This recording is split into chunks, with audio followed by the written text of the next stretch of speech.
What's happening, guys? My name's Temi Alchemy. I'm Fred Santana. And I'm VP in the cut. We are the 90s Baby Show, as you know, but we're here to talk finance today. Very, very important that we talk about finance, financial literacy, all of these things there. But of course, we're not the experts. You know that. So we've got Selina here from Black Girl Finance. Hi. Hello. Hi. And we're here to talk about it. And there's a lot that... Oh, wow. No. Just cool down. Just Okay. positioning. Get me a bit nervous. So there's a lot to talk about finance, especially within, our community and just in general as we're getting older. It's super important. So big thanks to Scottish Widows as well for sponsoring this episode. And I want to get straight into it. First of all, who you are. Yeah. Let them know. Let us know as well.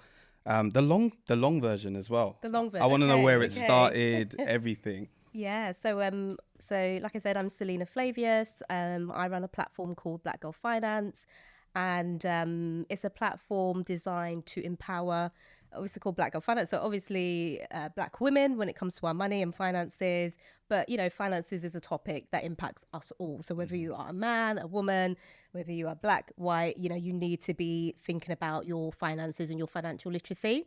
I founded Black Girl Finance in 2019. I grew up in a household, I don't know about you guys, but I grew up in a household that did not talk about money at all. No. There was no conversations. So I just wanted to do something. And Black Girl Finance was that kind of thing that I wanted to do. So it started off as like a safe space, just meeting up with black women. At the time, it was probably over Zoom, just to talk about our financial goals, what our aspirations, what our dreams and our hopes. And then it's kind of snowballed from there. So what things have happened in the last few years. So we decided to do a podcast. I'm an author as well. So my book, Black Girl Finance, Let's Talk Money. It's in my bag somewhere. I should have brought it out. Always missed opportunities. But yeah, I'm an author. So I've written a personal finance book. And I'm a British Bank Award winner as well in their online financial influencer category.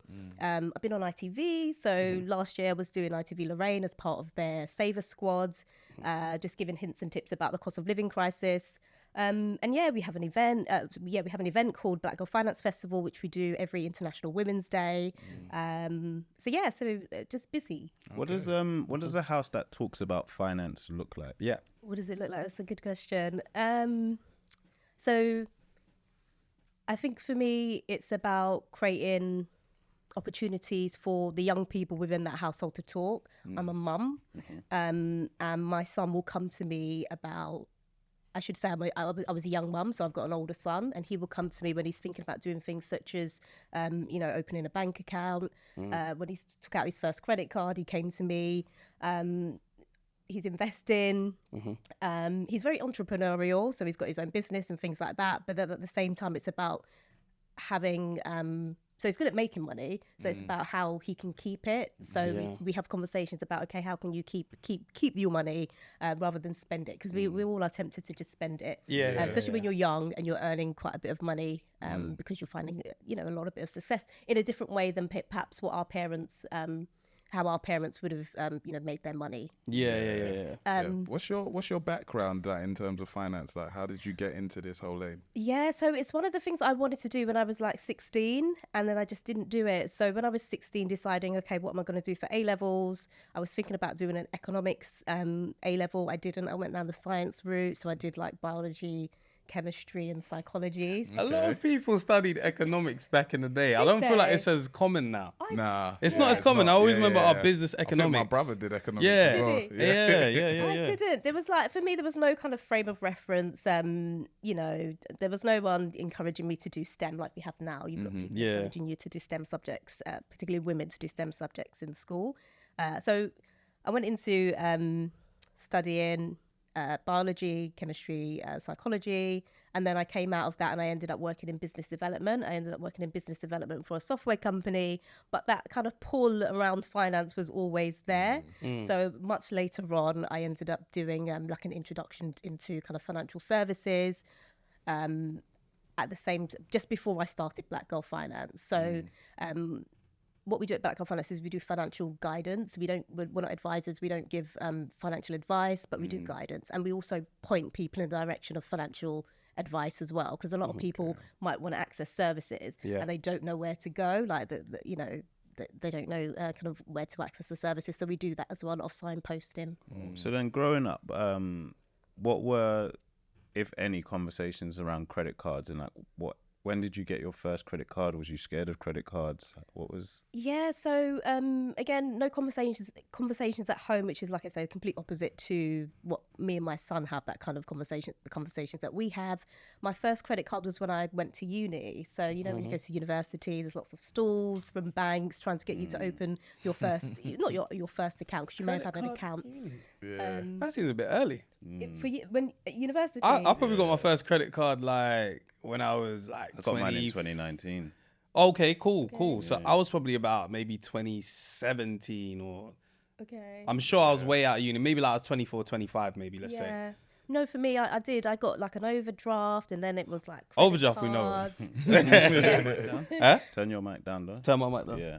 Overdraft, we all had that. Yeah, definitely. Overdrafts and then credit cards. Oh no, I never had an overdraft. No? You didn't? No, I never. I didn't Never have an had overdraft. I never had an overdraft. yeah. I wanted one. Same. Yeah. I I wanted wanted one as well. one. I wanted to run it up. Yeah. I wanted to run up what I didn't have. Yeah, One basically. I swear. Gave me 1,000. I said, all right then. No. I mean, I like all of these things, and I think for me, because there was no conversation around, you know, there's nothing wrong. I don't want to sit here and be like, okay, debt is completely wrong and all of that kind of stuff, because we can use it to, you know, we use it as leverage. Like we can use it to, you know, help us study, help us get on the property ladder, help us set up businesses, help us to, you know, do the things that are going to be important, the things that we should be doing as a community to do in order to build wealth. At the same time, we need lessons around how to manage it. So how if we're taking out that credit card, how are we going to pay it back? Let's have a plan in place rather than just kind of taking it out and then kind of not knowing what we're doing, which was the case for me for a long time. I like had no clue what to do. So you had fears. And then, what age did your son come to me? Probably around the age of 20, he came to me and was talking about it. Talking about in terms of kind of like how do I build my credit? Right. So, you know, initially, you know, he had a mobile phone contract that was under my contract, and then it's that slow process of kind of moving that contract into his name. Yeah, because he's running up the bill, right? Yeah, well, no, he was good. I'm sure that happens for a lot of people. But then, just getting him into the idea, okay, you need to build this for yourself. And I think it's important as well. There is a credit gap for women. Yeah. So the tendency of women to perhaps have, you know, credit or other people taking out credit for them, whether it's like a father, whether it's a partner, you know, it leaves a credit score gap. Yeah, it cost them. There was some research by, I'm sure it was a credit score company, I don't know which one, but it costs you more if you don't have good credit. It's more expensive to borrow. Yeah, so. I helped a lady build her credit. I couldn't get a phone contract out. So my friend's older sister, she got it for me. Okay. So I was paying that on time. So surely that helped. That must have. Yeah. I did my part for the community. I love to understand how, because like when it came to like phone bills and obviously like using either the house phone or mobile phone, like my dad used to highlight numbers and he used to be like, that's not my number. Okay. That's not my... So then you would know, that's your number that was like maybe £5 for that call. Yeah. So how did you recognize that, you know, your son was like running it up? Like how much was the bill supposed to be? No. Did he do like one of those £300 bills basically? No. He didn't. He was good. He was always good.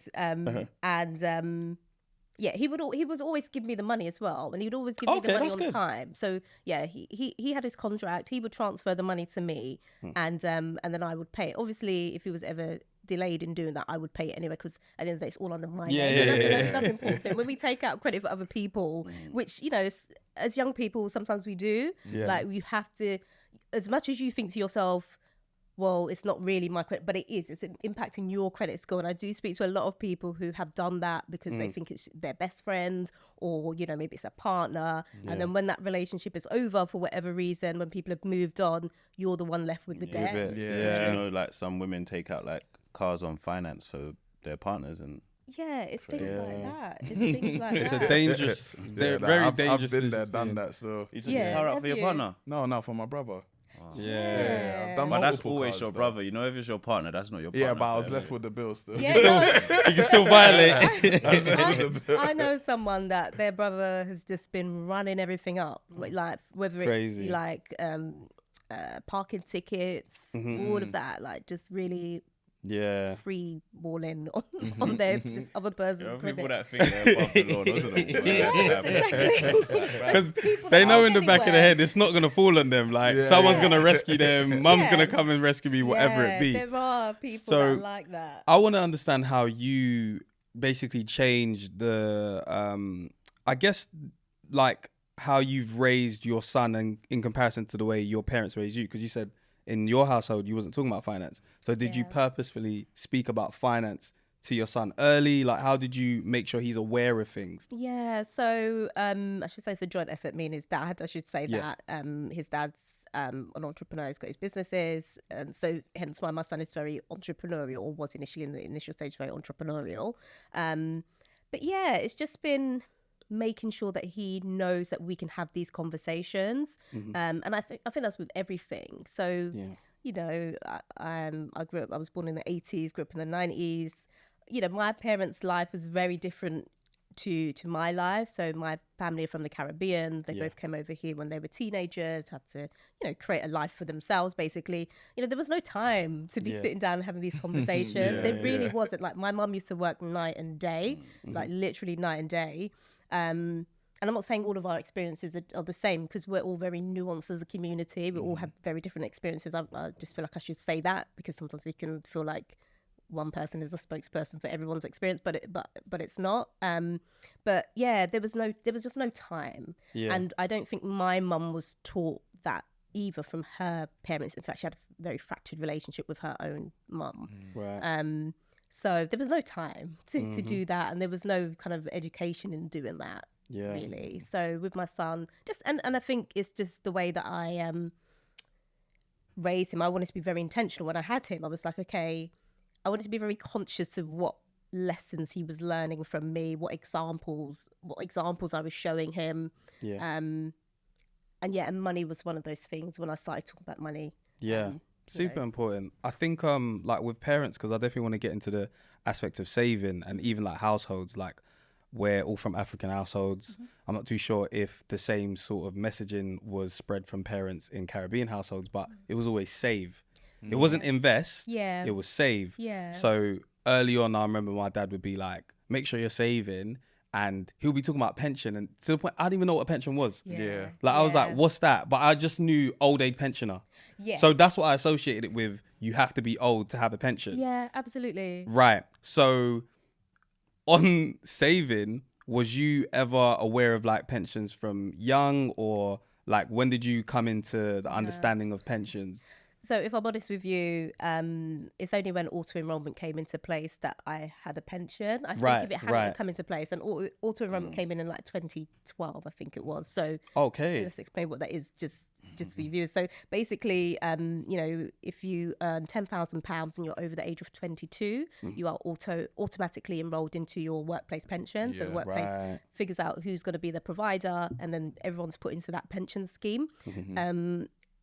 They are making some changes so that you can be auto-enrolled when you are now 18. So that's going to come into effect at some point. But it's good. I think if it wasn't for that, if I'm honest, I don't know when I would have thought about paying into a pension. So I think before auto-enrollment, pensions have a bit of a that image, like you said, for older people. It's something that you start thinking about when you get older rather than now. With auto pensions, that's done through work. So say it was Scottish Widows, and then you pay into it, and then your workplace also pays into it. That's correct. If you have a private pension pre auto enrollment, is it only you paying into it and your workplace doesn't as well, or how did it work back then? No, it's a good question. So we have different types of pensions, we should say. So you've got a state pension, which is what we get from, you know, government, and how that works. That's based on your contribution, your national insurance contribution, and your tax that you pay when you're working. And there needs to be like a minimum number of years that you pay those things for you to qualify for like a basic level, or and I think that's around 10 years. And if you have paid in for like 30 years, then you get the full you get the full state pension. So then that's one pension. And then the other pension is a private pension, which might be classed as your workplace pension. So you pay in, your employer pays in, you get tax relief. And then another option is that particularly if you're self-employed, you can set up a private pension. So that's you setting up your pension with the provider. So, for example, we go to Scottish Widow and set up a pension through them. So, yeah, there are different types of pensions. Does that make sense? Yeah, so that under makes that perfect umbrella, sense. private pension. So Scottish Widows has presented us with, like statistics. They've done a study, especially in regards to pensions. So it's apparent that within the black community, we're opting out, or we're not saving as much for our pensions. I think, Dennis, you got it. Is it 13% or 11%? There's been a rise in cutting back of essentials, and those cutting back on long-term savings. 13% of people have been cutting back on. Right. Yeah. So why do we think this is, and what do you feel like, how do you, especially from your position where you're not advising, but you're giving guidance, how do you guide around this when people are not doing this and you think it's, a good idea? Well, first of all, is a pension a good idea? Absolutely. I think if you've got some form of savings, so basically a pension is what you would use. We all get older. There's no avoiding it. That saying that there's, nothing guaranteed but death and taxes. Before we die, we get older, we age. You know what I mean? Yeah. So we may be unable to work, basically, and we need to prepare for such a time. Or it may be that we just want to retire early. I was speaking to someone the other day and they were like, look, I don't want to be retiring. We're all tired. Listen, exactly. I'm tired. I don't know if I can make it. What's the pension age now? 65? State pension age is around 65, but it's going up. So when I last checked, it was around like 67 for me. I don't know how. I'll be honest, man. I don't know what they'll be working till 78.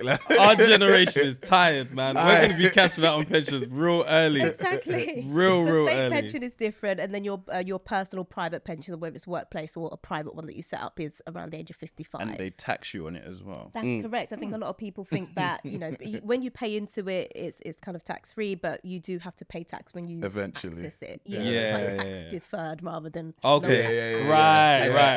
Same rate as well. Is it a different tax rate? I believe it's the same rate. I think depending on. Is there a loophole? What can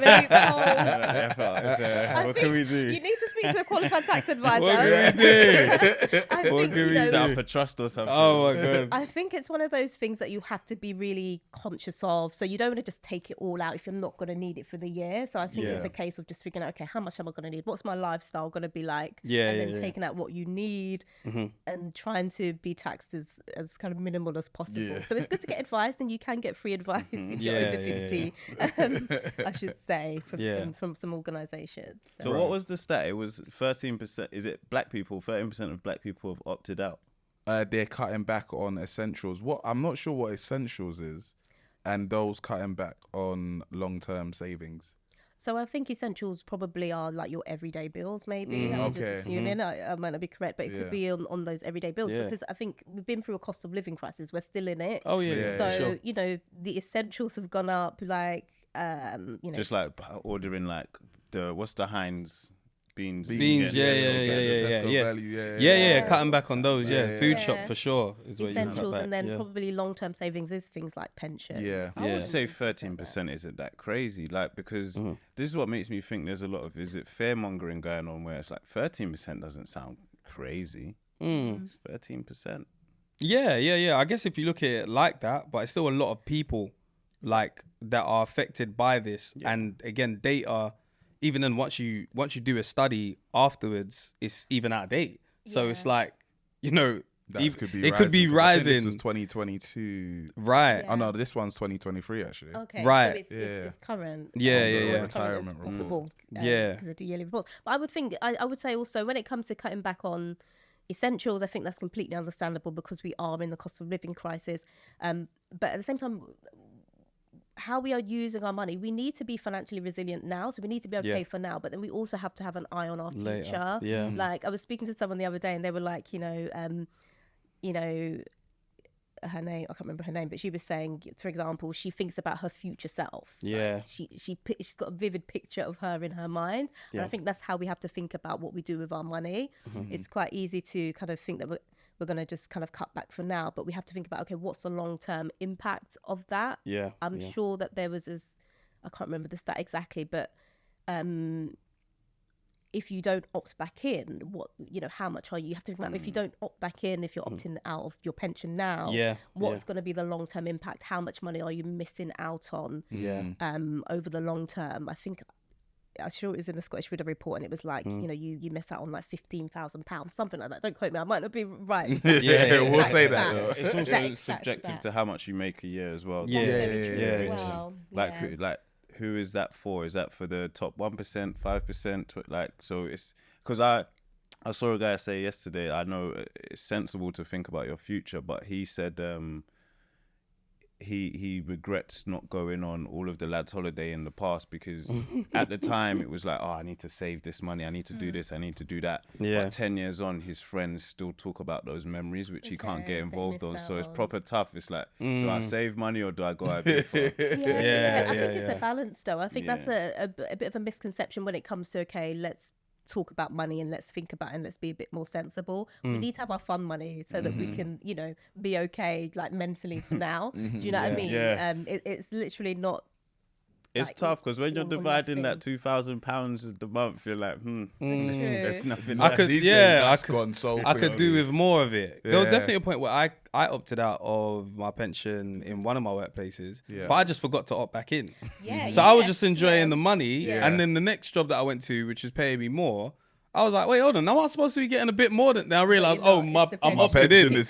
I almost opted out, but I was like, let me just leave it in there. Let me relax a bit. Let me relax a bit. But why do you think within the black community people are opting out? Is it?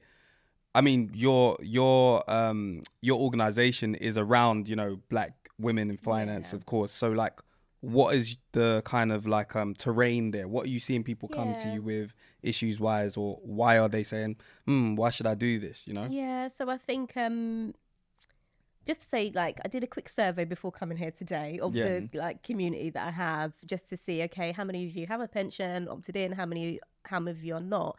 And I was really happy that the majority were opted in. So probably like 90% of the people that responded to my little survey that I did, they were like, I'm opted in. For those that aren't opted in, I think one of them was kind of newly self-employed. And I know that for me, when I first switched from employed to self-employed, it was one of those things that was on my to-do list that I just didn't set up. Another person, their financial circumstances have changed. Their partner is now studying, so there's less kind of income in the household. So they're cutting back, but they are mindful that actually, at a future date, I'm going to opt back into it. So I think it's okay. Sometimes circumstances do change, and it's okay to kind of adjust what you're doing due to circumstances. At the same time, just like I said, be mindful, opting back in as soon as you can. If you've opted out, is probably a good idea. We need to opt back in. Yeah, we do. Yeah. For sure. Having that conversation, I've realised that we haven't actually thought about that. No, we have. Yeah, we have. Well, we thought about it, but we haven't put it into action. We haven't put it taken that next step to just set it up. Because it's easy. Once it's set up, you just set it up and that's it. And do all pension companies offer the same deal, or is it different deals at different places? It's like different in terms of what you can, in terms of, as self-employed people, in terms of what you put in, that's up to you. In terms of what's on offer, in terms of what you can invest in, again, that'll be different based on different. So it's silly. So I could put as little as like £5 a month. There are apps that allow you to do that. There's an app. Start somewhere, innit? And it's better to start somewhere and have something. You know what I've realised?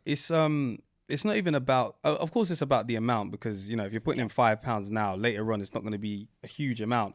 But I think sometimes it's just the intent. I think it's building that habit. It's the habit. That's the word. It's the habit to be like, put money aside. And then soon enough, there'll be points where you're like, oh, actually, I'm earning more. Let me put more money aside. That's exactly but it. To start is the main thing. If you haven't started, it's hard for someone to say, okay, you're earning this amount. How about we take about 10% or 5 or 2% of that? And you'd be like, I could use that on, or I could do this with that. So I think the intent, and that's why I was even going to ask you, like, how do you think we change this? Like, how do we change that behavior to making people feel like, actually, this is important? Like, how would you say, what would be? I think having conversations like this, being on this platform, like there'll be a lot of people that are probably from the community watching us having this conversation right now, and probably thinking, okay, I know about pensions, I know it's something I should do, but I haven't set it up, and maybe this would encourage them to set it up. So go and set it up.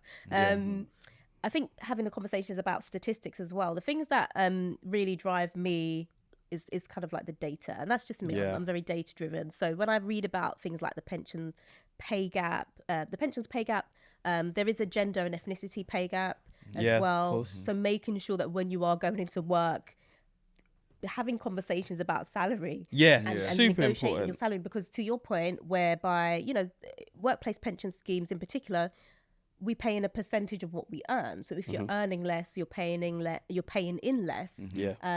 There's a kind of a stat from Scottish Vision that said that 25% aren't paying into a workplace or private pension. So and there is a huge gap that we see between men and women's pension sizes. So I think it's just being aware of what's going on, because I think for a long time before I set up Black Girl Finance, I kind of assumed, okay, we go into the workplace, we're all treated equally. Again, there was no training on, asking for pay rises. There was not really much conversation between friends and family about asking about Everyone's pay got rises. the same tactic of getting a pay rise. You apply for another job, you say, hey, I'm going here. More time. That's when it happens. More time, but I've never successfully had it. A counter offer. What? I've never had a counter offer. Like say, hey, I'm going here unless you pay me this amount. They'll be like, okay, well, we can't pay you that amount. They were like, go on then. Go on then. Yeah, I mean, there is a lot of advice to maybe jump jobs more than what our parents' generation did. 100%. Our parents didn't do that at all. They stayed. They felt like if you stay in this job, you're gonna get treated better. You're gonna it was all like assumed, but. Like us, we're linked in. We're like, hold on, someone's offering 20% more there. I'm going there. Like, all right, F you then. Like, that's how it works with at least our generation and younger. We're changing way more often. 2 years, 3 years is a long stint now. Whereas like 1 year is like, what? Someone's out. I'm out of it. And the data shows that you do end up with more at the end of your career. Yeah. So this is not a bad tactic. But just touching on what you're saying about ethnic disparity between the wealth in this one, Black African people are estimated to be £80,000 less wealthy on average than their white counterpart. Wow. Do you think that's like the system being built that way in terms of like how you're saying like there's ethnic pay gaps as well? Right. I think it's one of the reasons. I think as well when we think about people from minoritized backgrounds being in the UK. The African generation is probably younger than the Caribbean generation. So it takes time. It takes time to build up that wealth. If we've kind of moved from one country to the next, we're not necessarily bringing that wealth with us. To say that we've got someone to give us some money to do anything with. Do you know what I mean? To start investing or to buy a property or whatever. So we're kind of the generation where we're kind of building up that wealth ourselves, and we might be the first. Within our family to have some kind of wealth. Maybe. So then even with like negotiating higher salary, is there any tips that you found work well? Because I remember someone said to me like, collate everything you've done and present it. And I'm like, is that what he did though? He didn't have to do that. Did he do that? I think navigating in the workplace, just being mindful of being noticed. Like I think a lot of us will just tend to get the job and just keep our head down and just do the job and think that that's going to get us noticed. But sometimes we have to be slightly a bit louder and maybe a bit. They say put your hands up. That's being Black. That's being Muslim. That's being a woman. Like we just want to. We don't want to get seen too much and get in trouble for things that. I'm sorry, man. I didn't know. Yeah, it's a balance. It's definitely a balance. It could be keeping that brag file. It could be like I had a colleague. Whenever she got like a positive email from a customer or whatever, she would email our boss. So it just means that it's easier to have those conversations when it comes to review. So if you're doing it in real time, you know, that boss knows you. They're probably not going to get, you know, lots of typically they're fighting fires. Do you know what I mean? So they get a positive, you know, response from a customer or client, and they know it's from you. Is probably a good idea. I don't think we're good at kissing cheeks like that. We're not. No, we're not. We don't want to. But I think because when I'm thinking of like recruitment, why people want to leave places, while I was even, you know, trying to get people jobs, sometimes it's like, again, sometimes people aren't having conversations at all, and they're just expecting that end of the year I'm going to get a pay rise. But if you think about it, and it's safer to think this way, there's no incentive for them to just pay you more if you're going to do everything already for that cost or price. So you need to have conversations like, all right, cool, what does a pay rise look like at the end of the year? How can we work towards that? Like those plans that sometimes I'll be like, I don't want to make a plan, just pay me more. Like, do you get what I mean? But really and truly, a lot of people are actually like, okay, cool, so this, I have to do X, Y, Z. All right, cool. When I do X, Y, Z, we'll have that conversation. By the way, if you don't give me that pay rise, I'm leaving. Or I'm looking. I'm looking. I'm leaving. And that's when you get it. Like I was speaking to someone the other day, and they were saying that she works in architecture, and she was saying that for a long time she was just like doing her role, and then she started to build up some private clients, and her boss knew that she had private clients, and all of a sudden, like, the amount she was making from her private clients was similar to her wage. And then she had that conversation with her boss, and he doubled her wage. And she's thinking to herself, why didn't you do that in the first place? You could have done it. But you have to show your value. I'm not gonna just pay you more just because you've asked for it. If you got this far, click subscribe. Something that's frightening in regards to like pensions, this is a stat which is very interesting. From the Scottish Widows research, it's shown that half of black women don't have anything saved for the retirement. Why do you think that is? Half. Yeah, 54%. Wow. 54% it was. I think there's a number of reasons. I think when we look at black women in the workplace, their experiences in the workplace, they are quite different, you know. And it can be anything. It can be, you know, they report feeling more, you know, experiencing more microaggressions, and report experiencing more having to do the, you know, the unsavory tasks compared to colleagues. And then also there is that ethnicity pay gap. In the UK, we report on the gender pay gap, but we don't report on the ethnicity pay gap. Pay gap is voluntary, and obviously we've spoken to people who tried to get the government to do it. There's a massive big campaign about it, and it's just not something that's kind of pushed for. So there's that. And then, like you said, if we are earning less because of the gap, we might be paying less into our pension. We might opt out. There's also some statistics around black women working in more insecure jobs, so doing more 0-hour contracts than other backgrounds, and then also the rates of unemployment are kind of high for black women in comparison to. I didn't know that. I thought black women were just kicking our cheeks out here. I thought they were doing better than us. Like I don't know. When I'm in my workplace, I see more black women than black men. When I've been in the office, because the industries that we work in, like, there's also segregation by industry as well. There's a lot of women in certain industries. Of course. That's true, because, you know, within construction, within certain of these places, there's not enough women at all. Like, especially going up as well. I've been the only like black woman, not in the workplace itself, but in my team department. So I think those have an impact on of course. You know, there was also a report around black women, and there is a motherhood penalty for most women. So when you are in the workplace, when you have your first child, affordable childcare is kind of like non-existent, particularly in the UK.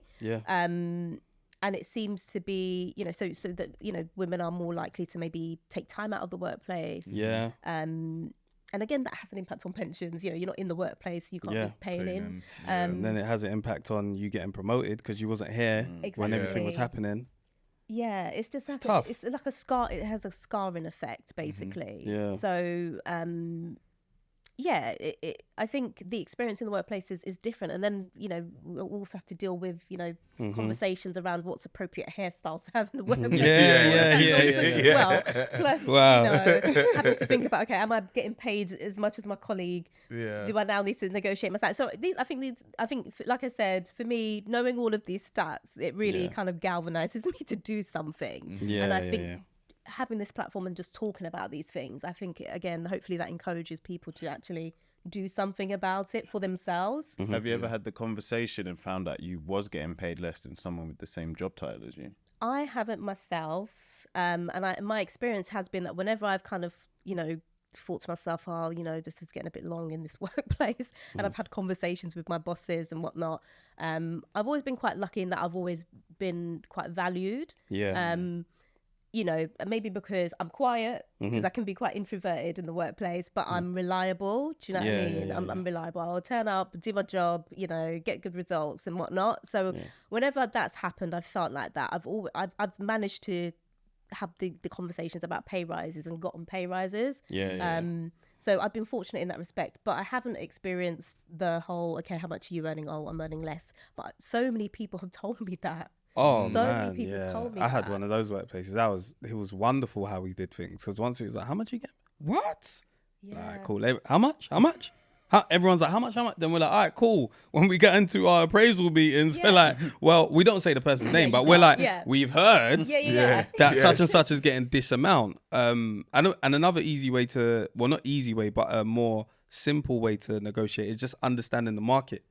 Like when you know the market and how much is this person getting paid, you can say, according to the market, where I'm being underpaid. So therefore, and you don't have to be like, oh, I'm like somebody offered me this. That might be a lie. Accounts said. Yeah. You don't have to throw someone underneath the bus because they put in your contract that you're not supposed to talk about it, which I think is very cheeky. It's so very cheeky. It's a way to silence. Everyone get paid, but don't talk about how much you get paid. It's like, but aren't we all getting paid the same amount? It's like, hell no, you're not. We can't talk about it. Hell no, you're not. Oh man. When you check, was it Glassdoor? Yeah, Glassdoor. I checked my company. There was like director roles. Some people were getting paid 80k, some 140. And I was like, damn. Yeah. But then obviously it comes with the years you've been in the job. There may not be a position above. But you get promotions and stuff, bonuses. But I remember there was the role below mine. I think they were getting like 18k less than me. But when I had conversations about pay rise, it's all in salary bands. So they was like, oh, we can't give you more than 5k increase at the next one. So I was like, so if she gets promoted, she only gets 5k. So she's still 12k under me. Like, so I was at the top of my salary band. She can't even get into that. She can't even get they just change things. Well, but I think I forgot what I was going to say, but it is about that as well. It's about understanding if you're kind of banded, what's the, like, a lot of us will go in at the lower rate. But I think and also I think what you said about having conversations with others, my what I earned for what I do has definitely increased based on someone saying to me, no, Selina, you need to ask for more. This is what I get. And just having those allies. Even friends outside, like when friends started to leave, they'll be like, yeah, I'm getting paid this over here. So we'll be like, all right, cool, well, I'm going to tell them, bring me with you or whatever. Anyone feel like sharing their figures? On what? What used to get paid? Oh, yeah. I used to get paid, last job, I was getting paid 85k plus, plus stocks. And I think I had like 60k stocks. But obviously you withdraw down from that every, like, what's it called? Vest. It's vested, so you can withdraw down from it once they're vested. Once they're vested, maybe one time. Over 4 years. Did you get to? No. I didn't stay in that one for as long, and then before that, I was on 55, so I made a huge jump. But at that point, recruiters were like, it was ridiculous. Wildfire. It was ridiculous. It was like, yo, you're getting paid this amount. Some people getting paid 100k, 120. I heard people getting paid 200k if you go to the States. And you're still getting commission or no commission? No, this ain't commission. This is in-house. Obviously, if you're doing commission and you're doing agency, then it's uncapped. But that depends on how much jobs you're working and, how busy it is. But that's where I was within tech. It depends on what industries you're working in. But tech companies had that money. So it was like, yo, jump in, like, get in now. But I only knew that because my friend told me how much they were earning. Yeah, that's it. We have to. And he was like, I'm getting 95. I was like, what? I'm on 50. What are you talking about? I was like, well, I'm going to look. Yeah. Like, this don't make no sense. So yeah, that's what I was on before in leaving work. And that was really, really nice. Like, I was like, yeah, this only happened because we spoke. Otherwise, I would have been like, this is fine. Yeah, yeah. Yeah. I was in advertising. Yeah. Account manager level 40. Nice. So the industry is horrible. Yeah. Shocking industry. Yeah, but does it depend on where, like for example, is there advertising in tech companies that's more, or is there like? Yeah, but it changes your role. If you client side, agency side, it changes. Yeah. I remember that. And how you work. So I wasn't feeling going client side too tough or tech anyway. But I never wanted to be in it long anyway. So Yeah. My actual pay from work was only 25k. Okay. Yeah. from That industry is damn horrible. Well, But obviously, that's what I had. That's what I was talking about. Staying in a job that's less paying, but you get to do other things. Yeah. So overall, Well, that was 4 days a week. 4 days a week. Okay. So I also was able to do freelance work, which obviously boosted my Yeah. The salary. What Yeah. the industry's on. But that was a year before I joined. They had got the salary up from 20k. They used to be on 20k. But you know, it's so funny. That's what 15% up. Bro, the jump That's is a lot crazy. when you think about it, but The it's jump not is in terms of crazy. 5k. We was all at a company together Yeah. at different times ish. I think I started on 22. They At, put us on. thingy. They put us on 20 plus. Are we allowed commission. to talk about this? I mean, sue me. I don't know. What can But we they do? don't know where we. But it was that's at the why I time. haven't Yeah, said we the didn't say a company. name. Yeah, we didn't I say a haven't name. said the company. It's true. But yeah. But you know what's funny? Oh, sorry, go on. No, because I remember there was that when I was talking about last time, like I had the opportunity to get a job that literally paid me double the money. Yes, yeah, But yeah. the extra day. But I was like, if I lose that, then you won't be I able won't be Man able was to. getting extra day for extra 25k. 25k a day. No, not an extra day. Like, come on, like it's not an extra 25k a day. But it was the long-term vision of, okay, cool, I am making up, not the whole 25k. And now a he's year. with us on the couch. Exactly, and we're all making the same. But it's great. The funniest thing about it, is I always see these stories of people saying, "Oh yeah, at the time when I was earning the most, that's when I was the most unhappiest and all that kind of stuff," and that's genuinely true. Yeah. Because that was the point where I remember when my brother was earning. I mean, I don't know what my brother's earning now, but I remember I was like, "Oh, you get paid this amount." I was like, "Oh, that's sick," and he was like, "They make me work for my money." Yeah. They worked me for that money. Yeah. So it wasn't free money. Yeah. Do you get what I'm saying? So that's also something to understand. When a company's going to pay you a lot or what you deem as a lot, they're probably going to ask that of you. And tech is known for asking a ridiculous amount from people. People work long nights as well as sales and stuff like that.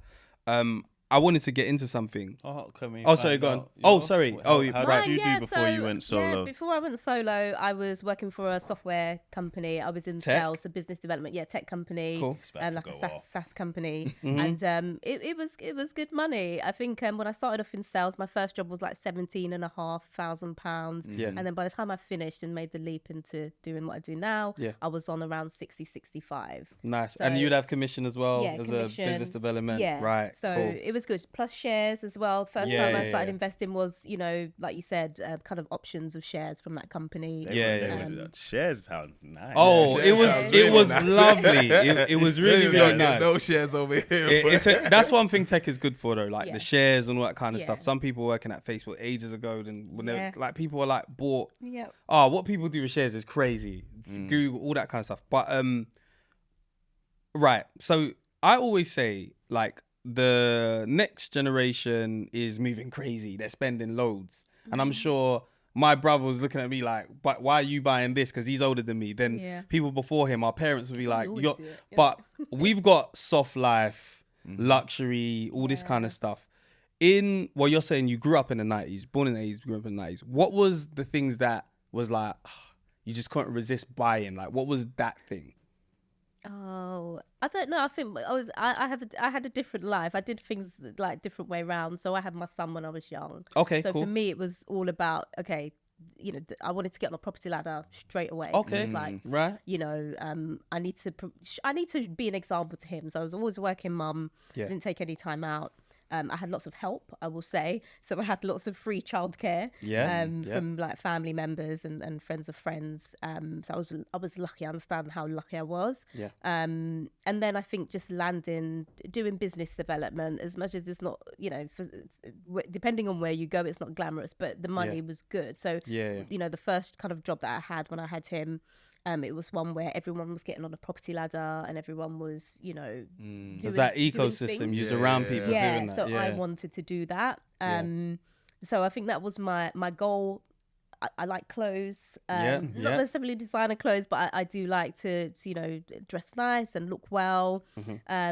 So that was it. I know that when I had to get my finances together, when I finally made a decision to get my finances together, you know, I had to cancel all of those subscription emails that I would get from clothes shops. They be getting women bad. Yeah, they do. They be getting women bad. Yeah, you'll be shopping at night, you know, get an email, start scrolling through, and the next minute there's loads of things in your basket, and then you know what I mean?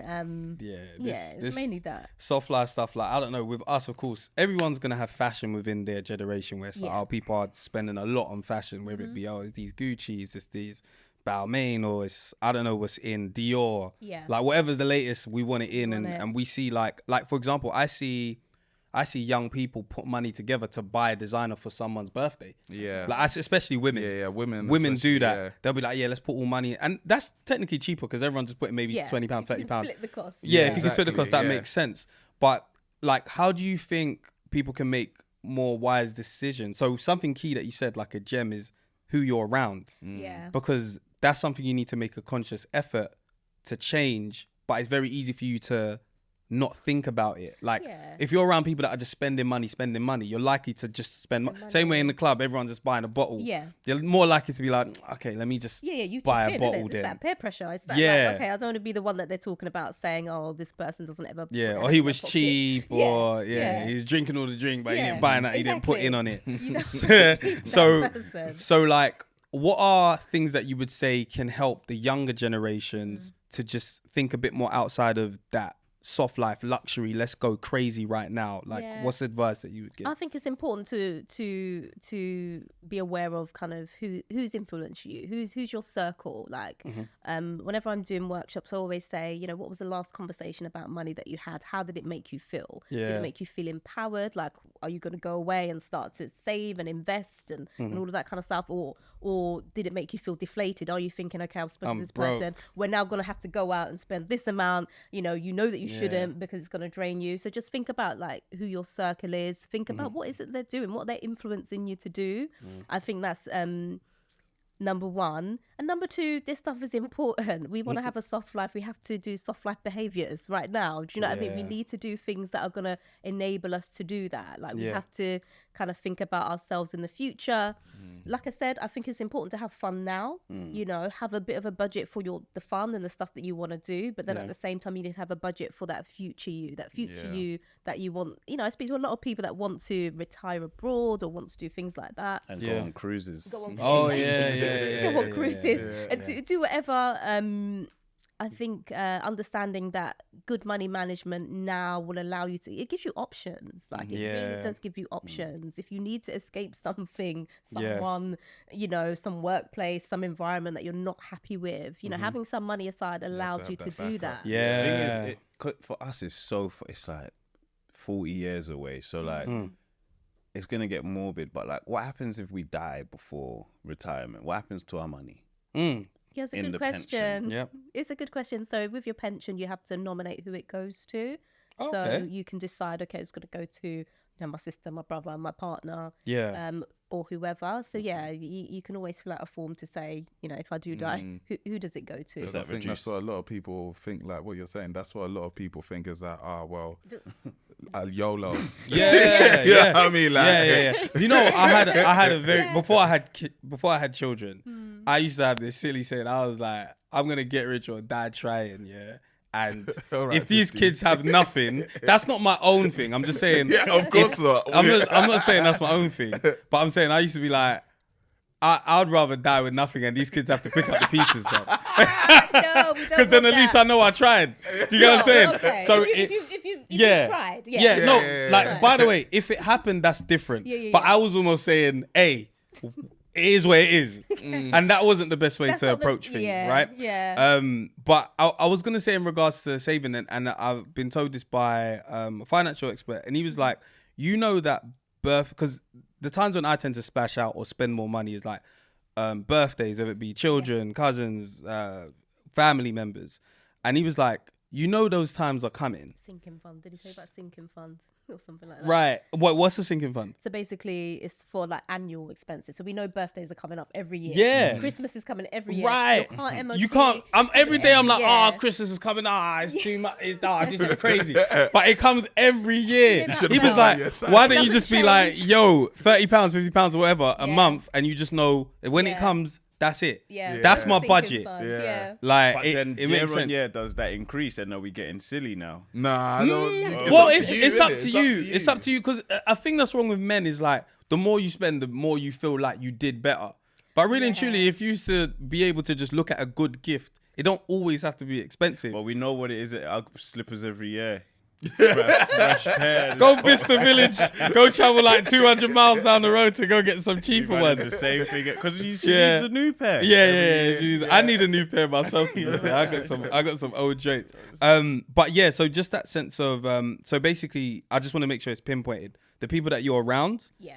And then, how else would you say like people should avoid this soft life, that luxury? planning, like you Not said. avoid, but be just like manage it. Just plan for it. I think like you said, that annual holiday that you're going to go on with your girlfriends or whatever, your guy friends. Wives. Your wives, sorry, wives.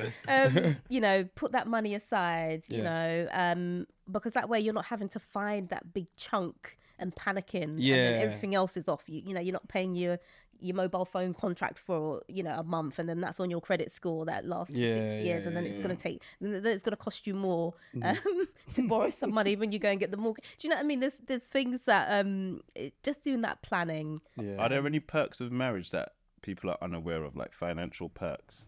Like, is there anything? I'm sure there is some sort of tax break with marriage. And then also just in terms of, again, if something happens to you, there's different rules for, particularly in the UK, for if you are married or if you're cohabiting. What? Life insurance, all that kind of stuff obviously comes into play. So very different. Yeah. I know for, I believe it'll sound about you could share your tax bracket sort of thing. So if you've earned too much or something, you can offset some of your money onto her. If she's on a lower tax band than you. So okay, cool. You can do. And then also just being married and talking about it. Again, if you're married and your partner's now taking time off work, you can do things like pay into their pension for them. You know what I mean? And that offsets your tax as well, right? Yeah, just things like that you can do just to make sure that they're not losing out. Because there is this stat here. It says around 1 in 8 Black and minority ethnic women working in the UK are employed in insecure jobs. Actually, no, that's not the right one. It's the one about going back to work. Okay, here it is. So more than 1 in 4, 28% Black women had to stop working when their child was born. Compared to 18% of South Asian women and only 7% of white women in the same situation. That's interesting. That's very interesting. Yeah. It is. I wouldn't know that. There's so much that you don't know what's going on outside of your life, like outside of your household. But then you understand actually there's patterns. And there's something that somebody said, I can't remember if it was in a film, and it was like how humans individually were very unpredictable, but as a group together, it's very predictable. So it's like you can see that, okay, when someone is someone pregnant, it's likely that they're going to go down these kind of avenues or these ways of life. So like again, what advice do we give? Do we say to women, okay, get more into work? Or do we say to men, like, be aware that, if she's going to not return back to work because Black people aren't likely, or Black women aren't likely to get back into work, what do we say to the men? Like, what's the kind of guidance there? These are all of the conversations that we should be having. Yeah, absolutely. So number one, okay, what happens if you maybe you're unable to get back into work, what the consequences in terms of, kind of outcomes. And then also, you know, as a partner, you know, you get married, you're in partnership. Yeah. What does that mean? So I think having all of these conversations are really, really important. Yeah. You know, sorry, I was gonna say it shocked me with my missus. Like, I thought, oh yeah, maternity leave after that, you're going back to work, and she was like, no, I want to go part time. I was like, you what? Yeah.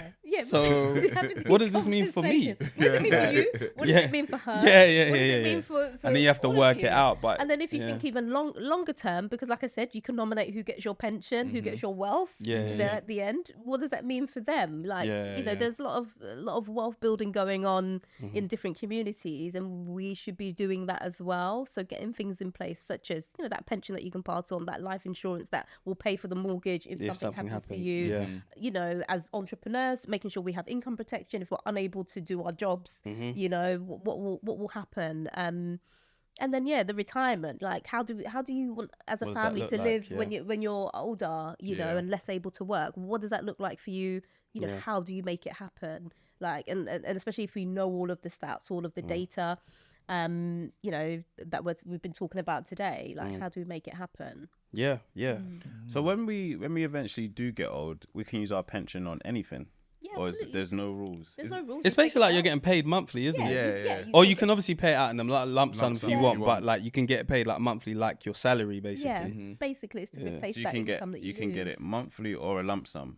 Well, I don't know how everybody deals with it, but I know that you can opt like how you would like to get paid it. Like some people might be like, oh, I want this amount this year, and you might say give it to me over the months, or they might say, oh, give me this amount out of it. It's your money, isn't it? I don't get how we make let's say we retire at 67, and we live to 92, that money's not stretching, is it? No, your pension, that's it. It's not. That's all you gave. That's all they've added. That's all I've got, man. That's it. It's up to you if you're in a position where you're still earning, or you've set up things in life to still have income, but that's it. I think that's another thing. Like, there's statistics around, you know, how many people are expecting to outlive their money. No, it's a real thing that's happening. People outliving their money. Feeling unprepared and feeling like they are gonna run out of money. In the Scottish Widow report, you know, during retirement, and then there's also I forgot what I was gonna say now. A statistic around.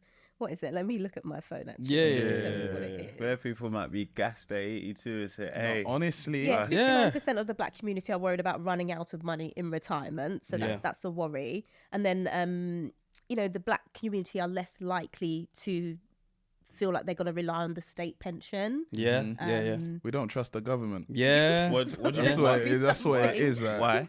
Did they not come at the same time or something? No, they do, but just in general. In terms of the state pension, do you mean the state pension and your private pension? So no, state pension is when you're older, so that's 67. Yeah, when you hit the retirement age, the official age, right? If you have a private pension, so maybe a workplace pension, you can get that from the age of 55. So your private pension you get sooner. Than that state pension. But then if you stop working earlier, then you have less. Yeah.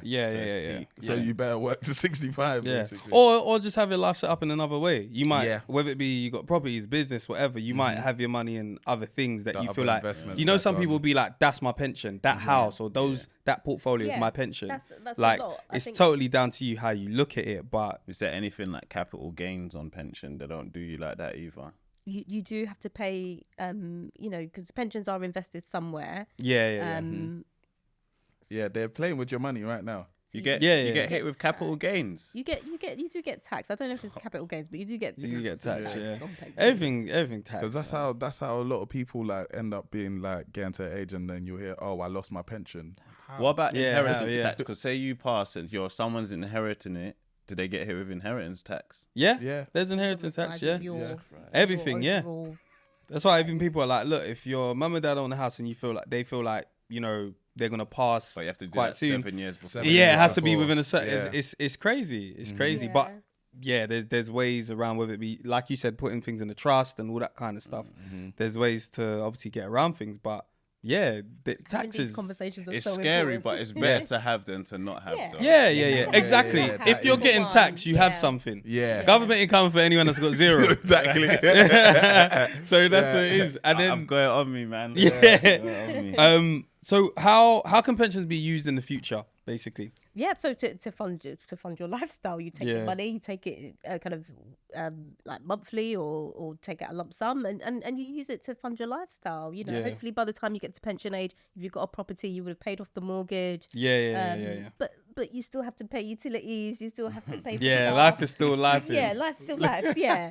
So yeah, or you use it to go on that cruise that you've always wanted to go on. Yeah. You know, you can use it to launch relocate. that business that you want to relocate to do whatever. It's your money, innit? Money. Yeah. Do what you want with it. Yeah. What are you saying? You're dipping out. Somewhere where the cost of living, man. Exactly. Or something, man. Oh man, on that island. You think I'm in the winter at 72? Yeah, nah. Your bones will crack. Your bones will crack. Any other tips or gems, jewels that you feel like is important for, you know, just young people, black community to hear, even if you've like not necessarily people's horror stories, but things that you've witnessed and said, people could avoid that if they got this information right now. Like, what would you kind of guide or give? I'd say, you know, start as young as you can when it comes to like building up that habit of saving. Start as young as you can when it comes to investing. So pensions are invested summer as well. You know, a lot of people want to invest. Like, it's probably the place to start. So if you get into a workplace and your employer offers you that pension, I would definitely, you know, stay opted in because obviously the way it works. Can I ask, because it's an investment, you know, like if you put your money in an ISA, it can go up or down. Yeah, it's the same thing. Can your pension go down? Yeah, absolutely. Someone can lose their whole pension. It's the same thing. Can be lost.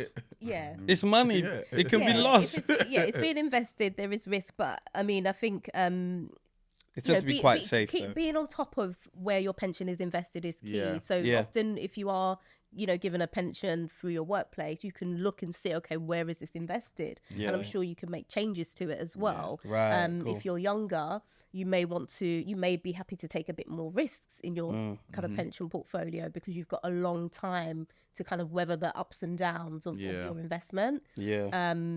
So you may want to kind of change it, but being aware of where it's invested, learning about investments, and maybe taking control of your investments. That's something I didn't know you could do with your pension. Change where it's invested. Yeah, because obviously, like when I opted out, it was to put it into somewhere else so that it could be invested. Do you know what I mean? Whereas if I knew, I could just leave it there and then say, actually, can you lot invest it over here? You might, I mean, I would definitely look into it. I'm sure you can. A lot of people, you can. Yeah. And then, just getting into that habit. Building, you know, it's like anything. It's like things like when we look at like life insurance, which or kind of income protection. The younger you are, the less expensive it is because you're less likely to be ill or sick or whatever. So start early, start building from now, and it gives things time to grow, to invest and to multiply, to compound. Basically, that's what happens. Compound interest. But you have to invest something in order for you to get the interest in the first place. So definitely start as soon as you can. If you've opted out, opt back in. Having good things in place, so kind of good habits, doing that budget. And when you're doing that budget, just thinking about it is not just, okay, I need to just do my budget to pay my bills. How do you take care of you? How do you take care of you? I think is key. We work so hard. We need to hold some money back for ourselves. And you need experiences as well, man. You can't just be like, all I did was save money and invest it my whole life. Like you want to enjoy yourself at some point. Yeah, like, even if it's small things. So I said, them kids will do it themselves as well, man.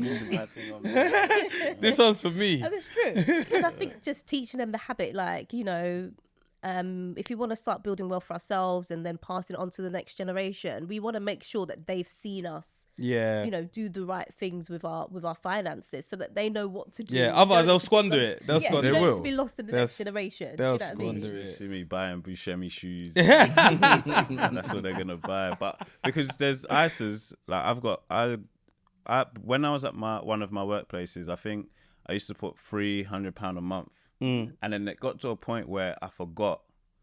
And I just kept on seeing my payslip, and I thought that's what I was paid. But when I was leaving this place, they said, "Oh, yeah, you got £6,000 here. Nice, we'll send that to you as well." So cool. And then it was like a workplace ISA, yeah? No, it wasn't like there was no interest on it. They were just holding the money for you. But then when I left, I was like, okay, I need to keep up the habit of automatically having the money somewhere. So then I set up it's like an ISA, innit? Yeah. That automatically goes out every month and builds. Automate it. I think that's the tip. Yeah. As well, Yeah. Oh yeah. If you have to physically do it, you'd be like, this month now. Order. Yeah, if you haven't got a standing order, set one up, because otherwise, so anyway, literally having to go in to manually send away your old money. Yeah. And there's apps these days that allow you to round up. Like I use all of those. Round up. All of those kind of things. Yeah, so his one, if it's at like 26p, they round it up to £1. Yeah, they do actually. Better than nothing. They do. Better than no savings. I need to see this app. Yeah. I'll show you. What app is it?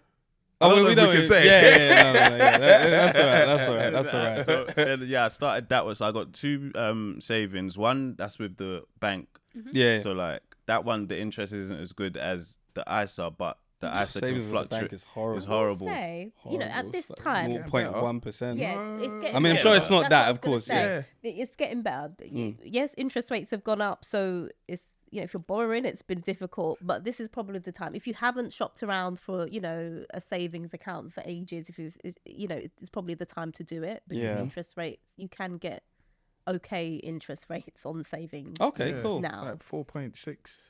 Which is better than 0.1. Exactly. Oh, yeah. Got that one. But with the ISA, you can take that out at any point. Yeah. The difference with the pension is you got to wait to a certain age. So it allows it to compound more, which is a good thing. You don't want to have access to all your money at the same time. That's how you mess up. Even Allen Iverson, they said, bruv, you can't have your money till this age. Yeah. I think Reebok owe him 30 million. Something silly like that, And I think at the rate he was going at, he would have lost be broke. it. Because I think he went broke. Yeah, he went broke. Yeah, and he was like, oh, thank goodness. Yeah. You didn't give me all of it. At least I need to survive for another 10 years and I'm good. There's something there. There's something in the pot for him. You'll know there's something there for you. Look after your future selves. Yeah, for sure.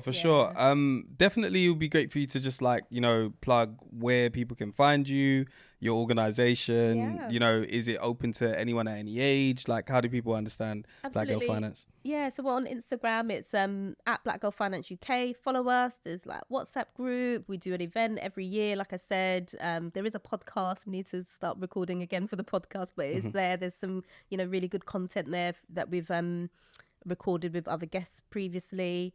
But so get in touch, Lovely. Reach out to us. We will be hosting an event with Scottish Widows on November the 19th at the Africa Centre in Blackfriars. The ticket link is available now, so there'll be a QR code on screen and a link in the description so you can get your tickets. Spaces are limited. There's about 55 spaces, so be fast. The members already swiped their seats. We definitely want to see you there. Financial literacy is very important. As you've seen from the stats, we need to be on the right side of these stats. Yeah. On the right side of these stats. We can improve our situation. So make sure you come down to the event at the Africa Centre on November 19th. That's a Sunday. There'll be a panel discussion, games, giveaways. Ask all the questions you need to ask to find out what you need to find out. We'll see you there. Perfect. Thanks.